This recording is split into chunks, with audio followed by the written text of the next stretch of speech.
Hello, precious show. Good evening.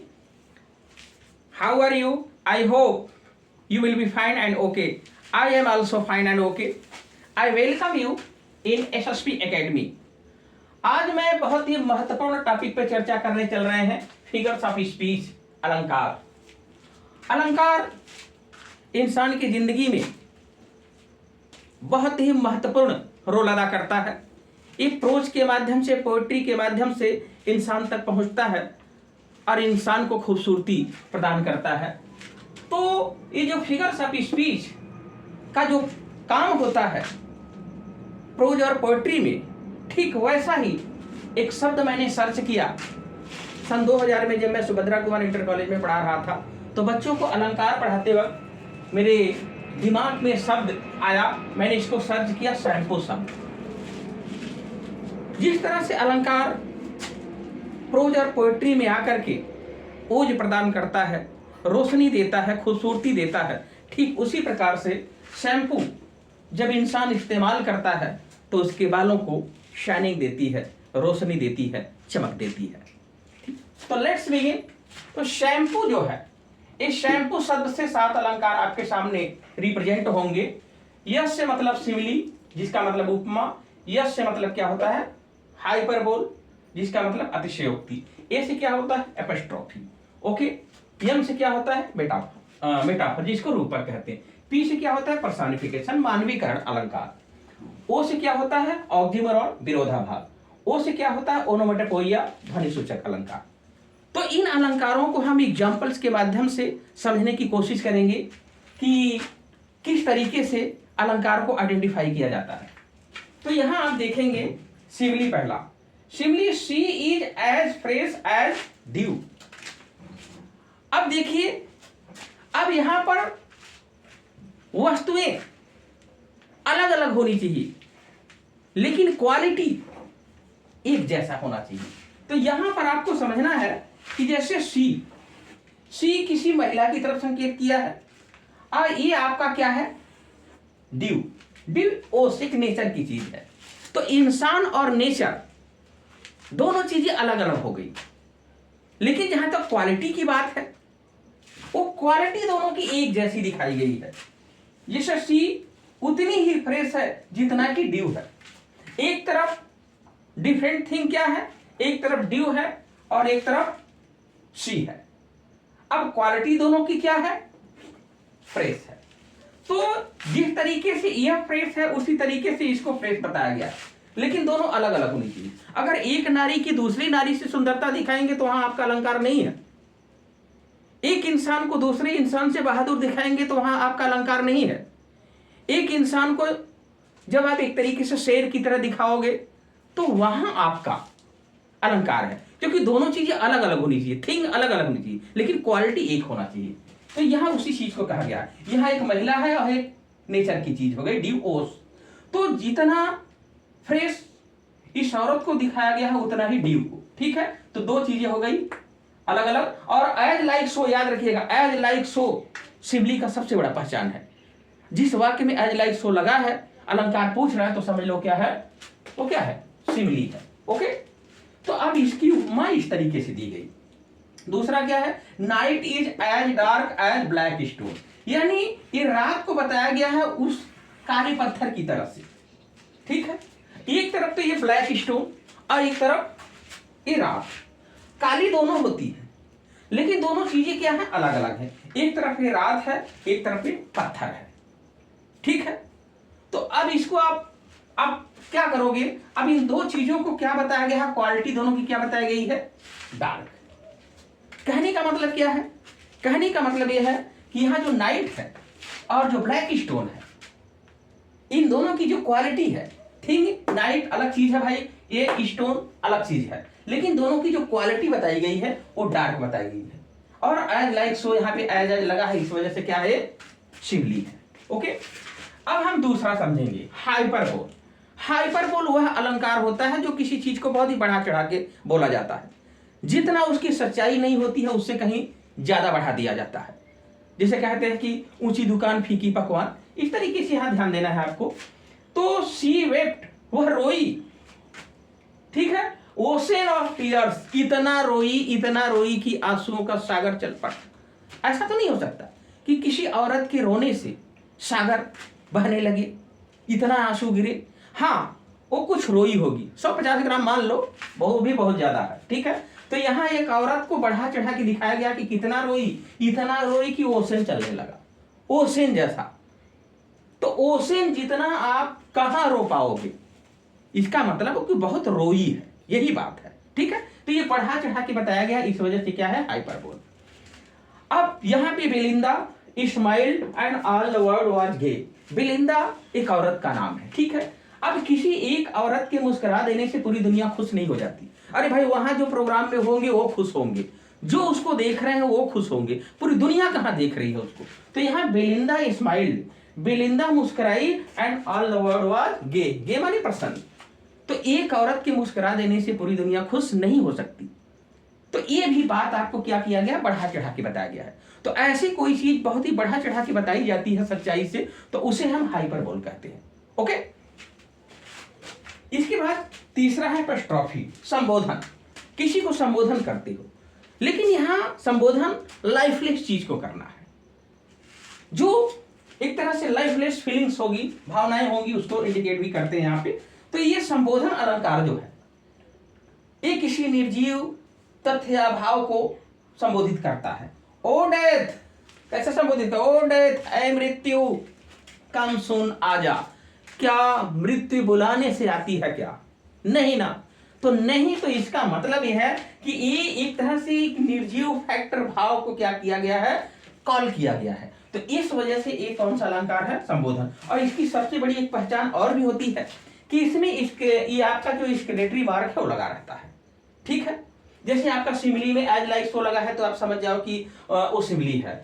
या यहां पर आपका ये चिन्ह लगा है, तो ये समझ जाओ कि एपोस्ट्रोफी है। दूसरा एग्जांपल क्या है, O great where is thy victory, ऐ कब्र तेरी जीत कहां है। तो कब्र को आप कैसे संबोधित कर सकते हो, वो तो एक निर्जीव फैक्टर है। तो अगर उस निर्जीव चीज को आप बुला रहे हो, कब्र बुलाने से आता है क्या, डेथ बुलाने से आता है क्या? नहीं। तो इन सब चीजों को इस तरीके से ऐसे बुलाया जा रहा है जैसे उनको सजीव माना जा रहा है, यानी निर्जीव चीजों को आप इस तरीके से ऐसे कॉल कर रहे हो। तो यहां पर आपका क्या है, वो ओ ग्रेव ऐ कब्र वेयर इज दाई विक्ट्री। तो किसी को संबोधन कर रहे हो, इस वजह से क्या है हमारा एपोस्ट्रोफी। ओके, अब आएंगे मेटाफर नंबर 4 पे, रूपक। इसमें एज लाइक सो नहीं लगा रहता है, ये इंप्लाइड सिमिली कहा जाता है। इंप्लाइड सिमिली एक तरीके से मेटाफर इसका नाम है, सॉरी, ठीक है।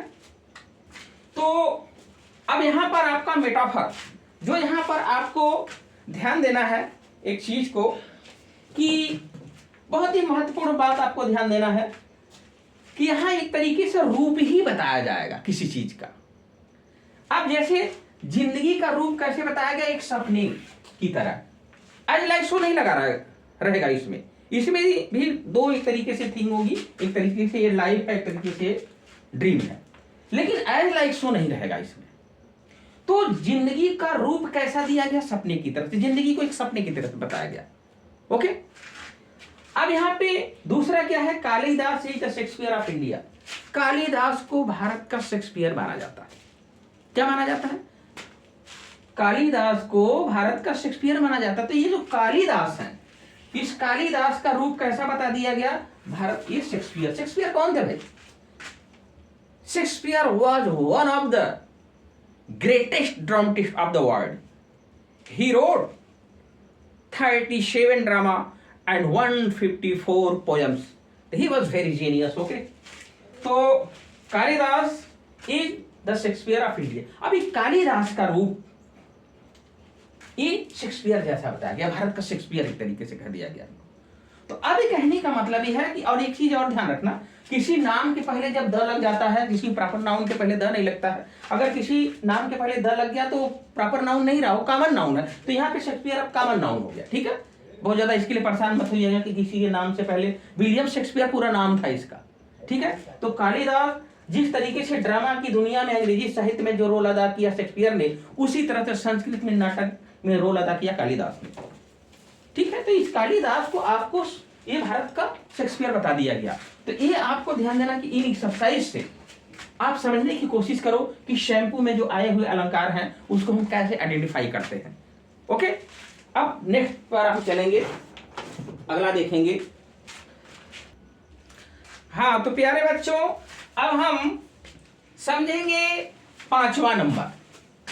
ध्यान से समझने की कोशिश करिएगा। शैम्पू बहुत ही कमाल की चीज है आपके जीवन में एक रिमेंबर करने के लिए इस फिगर्स ऑफ स्पीच को। ठीक है, ये 5वां है पर्सोनिफिकेशन, मानवीकरण अलंकार। ये ऐसे दिखाया जाता है जैसे निर्जीव को सजीव मान लिया जाता है। लाइफलेस चीज को ऐसे शो किया जाता है जैसे हैविंग लाइफ हो उसमें। तो जो निर्जीव को सजीव की तरह दिखाया जाए उसे हम पर्सोनिफिकेशन अलंकार कहते हैं। ओके, तो आइए यहां पे देखते हैं कि कैसे निर्जीव को सजीव बताया जा रहा है। तो डेथ, जैसे डेथ यहां निर्जीव है, लेज माने रखता है, हिज माने अपना, यानी मौत रखता है। क्या? Death, lays, his, icy hands on kings, यानी डेथ मौत, लेज माने रखती है, हिज माने अपना, आइसी माने बर्फीला, हैंड्स माने हाथ, ऑन किंग्स यानी मृत्यु अपना बर्फीला हाथ राजाओं पर भी रखती है, मतलब राजाओं की भी मृत्यु होती है। तो यहां पर आपको समझना क्या है? समझना यह है कि निर्जीव चीज कैसे सजीव जैसा काम कर रहा है। अब यहाँ पे डेथ निर्जीव है, लेज माने रखने का काम कर रहा है, और हिज किसके लिए आता है? किसी व्यक्ति के लिए अपनी की अंग्रेजी हिज होती है। तो यहाँ डेथ के लिए हिज आया, तो यहाँ भी निर्जीव को हिज कैसे सजीव की तरह दिखाया गया। आईसी हैंड्स, भाई हाथ किसको होता है? सजीव को होता है। ठीक है, यहाँ डेथ को बताया गया कि डेथ के पास बर्फीला हाथ है, तो हाथ इस निर्जीव चीज को सजीव जैसा दिखाया गया। तो अब ये आपका अलंकार कौन हुआ? पर्सोनिफिकेशन। तो यहां पर ये है, ये रखने का कार्य कर रही है, अपने की अंग्रेजी है, हैंड्स है, तो ये निर्जीव चीजों के पास है जो संभव नहीं है। इस वजह से यहां पर आपका पर्सोनिफिकेशन अलंकार है जब निर्जीव को हम सजीव जैसा दिखाते हैं। दूसरा एग्जांपल देखो, opportunity knocks at the door but once, अवसर दरवाजा एक बार खटखटाती है, बार बार नहीं। ओके, उसी बात को अब यहां देखो, खटखटाने का कार्य जो है, ये नॉकिंग करने का काम कोई सजीव करेगा, लेकिन यहां तो अवसर कर रहा है। अवसर तो एक निर्जीव शब्द है, एक अवसर एक वर्ड, एक मीनिंग है, लेकिन ये खटखटाने का काम कर रहा है, मतलब निर्जीव शब्द सजीव जैसा काम कर रहा है। तो यहां पर क्या हो गया? ये पर्सोनिफिकेशन अलंकार। क्या खटखटा रही है? दरवाजे को एट वंस, जबकि खटखटाने वाला कोई सजीव होता है। ओके, अच्छा, अब आप देखोगे जैसे experience is the best teacher, अनुभव सबसे बेहतर अध्यापक होता है, तो वहां पे एक्सपीरियंस शब्द को टीचर कह दिया गया। तो ऐसे अलंकार हमारे क्या हो जाते हैं? पर्सोनिफिकेशन। अब छठवां देखेंगे, ऑक्सीमोरॉन, विरोधाभास, जस्ट अपोजिट। जैसे लाइफ इज बिटर स्वीट, जिंदगी क्या है? बिटर, बिटर माने कड़वी, स्वीट माने मीठी। तो कड़वी मीठी है, भी कड़वी मीठी क्या भाई? या तो कड़वी ही होगी जिंदगी या तो मीठी ही होगी, लेकिन यहां एक साथ दिखाया गया। ये विलोम जो दर्शाया गया है, ये विलोम एक तरीके से मान लेना इसको, ठीक है, शब्द आएंगे इसमें। तो ये बिटर स्वीट, एक तरफ बिटर है, कड़वा है, एक तरफ मीठा है, ये विरोधाभास हो गया। तो ये आपका ऑक्सीमोरॉन होता है। इट इज ओपन सेक्रेट, खुला रहस्य। अरे भाई कोई चीज रहस्य है, सेक्रेट बता रहे तो ओपन क्या हुआ? तो ये भी एक तरीके से विलोम। तो विलोम शब्दों का जब प्रयोग कर दिया जाए तो ऐसे सेंटेंसेस जो होते हैं आपके, आप किस श्रेणी में आते हैं? ऑक्सीमोरॉन के। ओके, इसके बाद आपका 7वां नंबर आता है ओनोमेटोपोइया, ध्वनि सूचक अलंकार। किसी भी चीज की आवाज को, जिसको आप सुन के आभास लगा सको कि कौन सी चिड़िया बोल रही है, या कौन सा जीव जंतु बोल रहा है, या किसकी आवाज आ रही। Sound producing. अब जैसे बाहर बिल्ली बोल रही, हमको पता चल गया, कौवा बोल रहा है पता चल गया, कुत्ता बोल रहा है पता चल गया। तो ऐसे जो साउंड्स होते हैं जो हमको सेंस कराते हैं कि कौन सी जीव जंतु की आवाज आ रही है, तो ऐसे अलंकार हमारे जो होते हैं ओनोमेटोपोइया होते हैं। ओके, द कैट्स म्यू, बिल्ली म्यू कर रही है, मालूम हो गया ना, सुने हो घर में, आनंद लेते हो खूब। तो कैट्स म्यू कर रही है, मालूम हो गया, देख रहे हो चाहे नहीं देख रहे हो पता चल गया, बिल्ली की आवाज mew. The snake hisses in the bush, snake नागराज, snakes hisses in the bush. तो ये जो सर्प है एक झाड़ी में हिसेस फुफकार मार रहा है, भाई फो मारता है तो मालूम हो जाता भागते हो, जान नहीं शरीर में है तो भी भागते हो ना, समझो। The snake hisses in the bush. तो अब ये हिसेस से हमें पता चल गया कि नहीं फुफकार आ रही है, सर्प की आ रही है, हाथी बोल रहा है, आवाज आ गई, या किसी पानी के गिरने की आवाज आ रही है, पता चल गया। तो ये सब साउंड जो होते हैं प्रोड्यूस करते हैं और हमको सेंस करा देते हैं कि व्हाट इज दैट। ये अलंकार हमारा कहलाता है क्या, ओनोमेटोपोइया। ठीक है, तो ये अलंकार रहे, आपको कैसे लगते हैं कैसे नहीं लगते हैं, आप वाचिंग करते हो, इसके लिए बहुत बहुत धन्यवाद आप लोगों को। और आप मेहनत करते रहो, जीवन में अगर आप परिश्रम करोगे तो दुनिया की हर खुशी मिलेगी आपको, क्योंकि कुछ पाने के लिए कुछ खोना पड़ता है। जिंदगी बहुत ही कड़वी है, उसको जीने के लिए जिगर चाहिए। तो thank you so much, good luck, bye bye.